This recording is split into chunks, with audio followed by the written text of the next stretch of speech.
안녕하세요. 이재명의 부결 요청을 쉽게 풉니다. 부결 쉽던?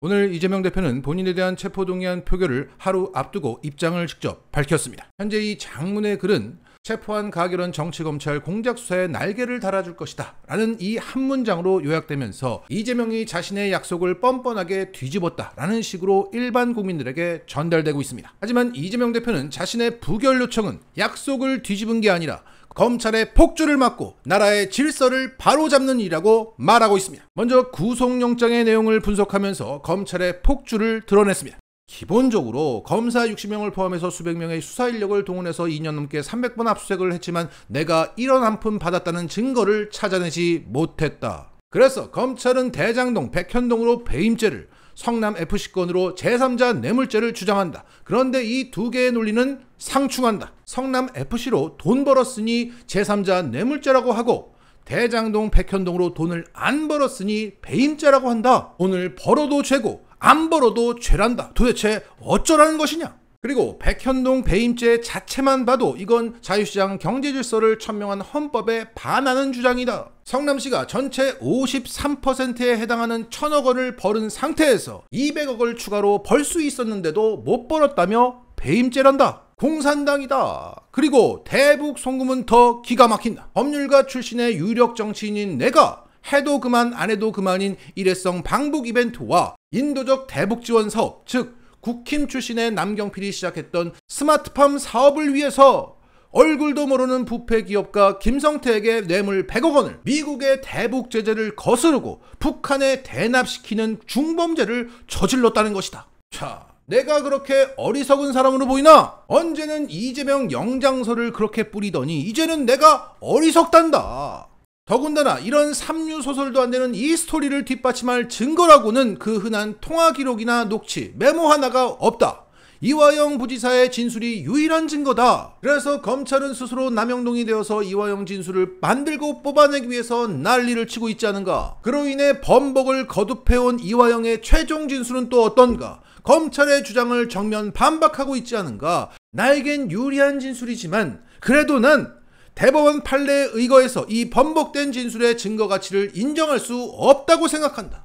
자, 여기까지는 검찰의 구속영장 내용 분석을 통해서 그 폭주를 드러냈다면 지금부터는 정치검찰의 방식 분석을 통해서 그 폭주를 드러냈습니다. 저는 분명 저를 보호하기 위한 국회는 열리지 않을 것이라고 거듭 말씀드렸습니다. 민주당도 표결이 필요 없는 비회기 중에 영장 청구가 가능하도록 여러 차례 기회를 주었습니다. 그러나 검찰은 끝내 이를 거부하고 굳이 정기국회에 영장을 청구해서 표결을 강요했습니다. 저를 감옥에 보낼 정도로 범죄의 증거가 분명하다면 표결이 필요 없는 비회기 중에 청구해야 맞는 겁니다. 그러면 일사천리로 통과가 되는 거니까. 그런데 검찰은 굳이 정기국회 때 이것을 내는 방식을 택하면서 표결을 하도록 했다. 그 표결이 진행되면 어떻게 되는 거냐? 지금처럼 당내 비명계가 이탈하고 민주당 지지자들은 열받고 그래서 분열되고 있지 않은가?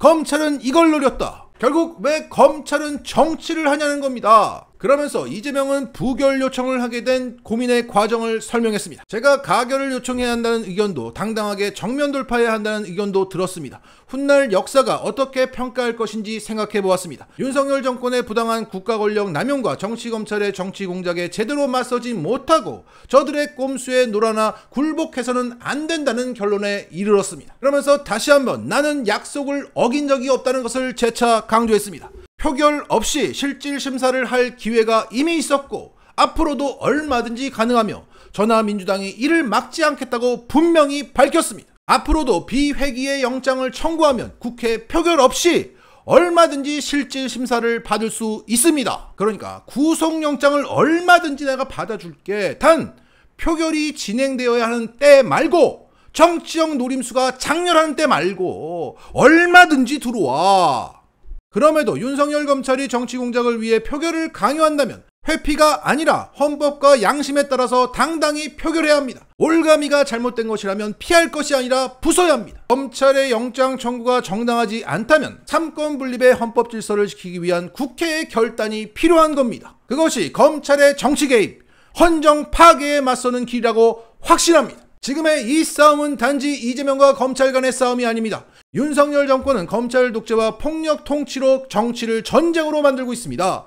검찰을 앞세워서 헌정질서를 뿌리채 뒤흔들고 위법부를 짓밟으며 삼권 분립을 파괴하고 있습니다. 공정이 생명인 검찰권을 국회 겁박과 야당 분열의 도구로 악용하는 전례를 남겨서는 안 됩니다. 명백히 불법 부당한 이 체포동의안의 가결은 정치검찰의 공작수사에 날개를 달아줄 것입니다. 이 검찰 독재의 폭주 기관차를 국회 앞에서 멈춰 세워주십시오. 위기에 처한 헌법 질서와 민주주의를 지켜주십시오. 고맙습니다. 자, 이 명문장을 단식 21일차에 이재명이 썼습니다. 현재 국힘 오신하는 이걸 보고 놀라고 있죠. 말도 할 수 없는, 대화가 이룰 수 없는 저런 21차에 단식을 하고 있는 당대표가 어떻게 저런 장문의 글을 써가며 민주당의 국회의원들에게 호소를 하냐, 이렇게 말했습니다. 그러니까 이런 장문의 글을 쓸 수 있다는 것은 제대로 단식하는 거 맞냐는 치졸한 의혹제기였던 겁니다. 결국 자기들이 생각해도 이것은 대단하다, 논리가 완벽하다, 아니 단식하는 게 아니다 라고 나오고 있는 거예요. 이런 글은 이재명밖에 쓸 수 없다는 것을 시민들은 잘 알고 있습니다. 자, 다시 한번 요약하자면 구속영장 내용도 부당하고 그 청구 방식도 정치적이다. 따라서 나는 부결이 맞다고 확신한다. 얼마든지 들어와. 이것은 나를 지키는 게 아니라 우리의 질서를 지키는 것이다. 하지만 현재 정부 여당과 언론들은 이재명은 자신만을 지키기 위해서 저렇게 구구절절 변명을 하고 있다고 전하고 있죠. 늘 그래왔듯 당장은 이재명의 이 논지를 충분히 이해하지 못한 일반 국민들은 오해하고 혼란스러워할 겁니다. 하지만 진실은 곧 드러날 것이고 더 축약하고 더 쉽게 만들고 더 널리 전파하는 우리의 노력 여하에 따라서 세상은 더 빨리 제자리로 돌아올 수 있습니다. 그 회복의 시작은 이재명의 부결 요청에 당당해하는 우리 자신입니다. 이재명의 부결 요청을 당당하게 전파하라. 마치겠습니다.